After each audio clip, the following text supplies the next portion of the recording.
बलदेवगढ़ का किला। पन्ना नरेश छत्रसाल ने जैतपुर किले पे मोहम्मद खां बंगाल के घेरा डालवे पे बाजीराव पेशवा से मदद मांगी। इस सहायता के बदले अपने राज्य को आदौराज पेशवा को देवकीला ने शर्त रखी।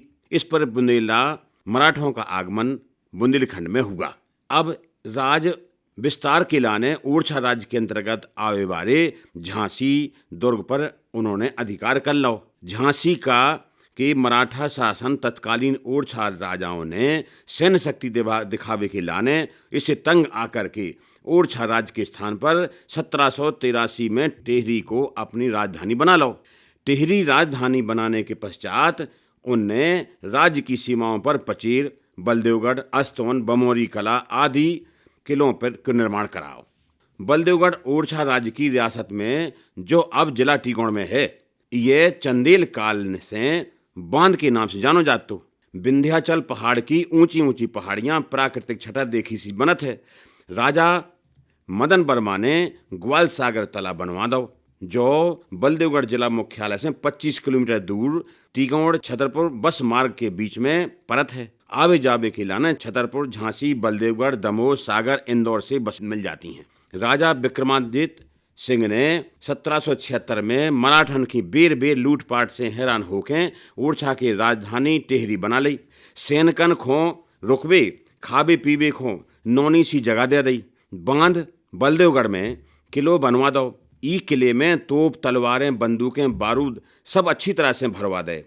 बलदेवगढ़ के किले में 2 दरवाजे खूब बड़े बड़े अच्छे लगत और मुख्य किला को दरवाजो पहाड़ को काट के बनाओगो। दूसरो दरवाजो सरदार सामंत और प्रजा किला ने हतो। मुख्य दरवाजे को कीला कत्ते कीला नाम धरोगो। बगल में बड़ी भारी तोप धरी धरती के धरातल में ऊंचाई पर है, जो सैनिकों की सुरक्षा को ध्यान देखें ताकि कोई अगर किले की ओर आवे जावे तो तुरंत नजर पड़ जावे। मुख्य दरवाजे को बनावे विंध्याचल पहाड़ की आल्हा मुंडा शिखर को व दूसरी तरफ एक बुर्ज बात सांसी जाके को ने भी किले को पहुंचा दई। तो फिर किले के को लगत परकोटा आल्हा कुंडा के शिखर पर 2 बुर्जें हैं। एक बुर्ज तो तोपधरी, दूसरी सिंहासन कहावत है। पुराने लोग तो इतनी कथ हैं कि जब जा तोप घलती तो आदमी दनक जात तो ऊकी तेज आवाज खो कभू कभू तो जन्नी मानसन के बाल बच्चे तक गिर जाते। किला दरवाजे के अंदर बाबा कपूर साहिब की मजार है, जो मदन सागर बांध से लगो भाव है। हनुमान जी का मंदिर है, जो हमारे भारत की एकता व अखंडता को मिसाल बन गई। बांध माने बलदेवगढ़ भराव में दीवान खाना, जो कि 24 खंबा का है। हर एक पंक्ति में 8-8 पाल खम्भ हैं। सुंदर बादामी रंग बनो हैं और ऐसी सुंदर लाद बुंदेलखंड में क्यों देखने नहीं मिलत है। तोप खाने में सुन लगो भाव 8 मड़ियों के रिसाला चौक दरवाजे, एक ही बगल में एक सुरक्षा ड्योढ़ी बनी है। दरवाजे के पास ही में दाईं ओर एक हवेली बनी है, जिसमें औरतन को सपरवे खूरवे और उन्ना बदलवे की जगह है। स्नान घाट पर पुरुष जावे की मनाही हती। स्नान घाट मने सपन्ना कि 3 तरह की पर्दादार दीवारें थीं और अंदर खूब सुंदर फर्श आज भी 900 लगत है। 8 मड़ियन को ऊपरे सैनकन खो रेवे की लाने नीचे आंगन में युद्ध सामग्री तो बारूद, गोला और अन्य भारण की जरूरी चीजें रखी थी। अब किले में लगो भाव रिसाला सामने तला हवेली के सामने तोपें रखी रहती। तोप गाड़ियों की मरम्मत सुधार होती। रिसाला के आगमन में बाईं तरफ एक भव्य दरवाजो हतो। इको पार करो तो आगे राम निवास बनो।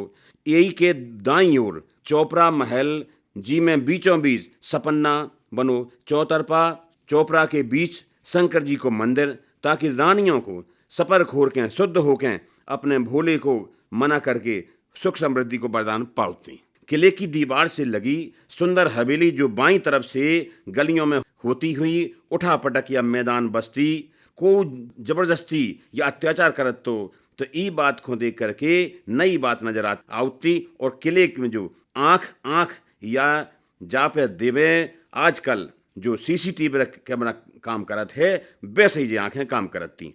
चोपड़ा महल के बाईं ओर बड़ो दरवाजो है। यही के बगल में दलबल चौकी, खिड़की, दरवाजे ई के लाने और एक रास्ता गौड़ बब्बा तक गांव में गौ है। इस तरह से बनायूं सैयद शाह की मजारती बनी हैं। बलदेवगढ़ को किला जितना मजबूत है, परकोटा विशाल किला दरवाजे से बांध के ऊपर दुर्ग पहाड़ी जो बाईं ओर मुड़ गई है। ई किले में बलदाऊ जी को एक मंदिर है। जी में जी को नाम कृष्ण के बड़े भैया के नाम से, बलदाऊ के नाम से बलदेवगढ़ पड़ो। किले की व्यवस्था रख रखाव किलेदारन को मिल गई। किले में तोपें तलवारें बंदूकें रखी हती।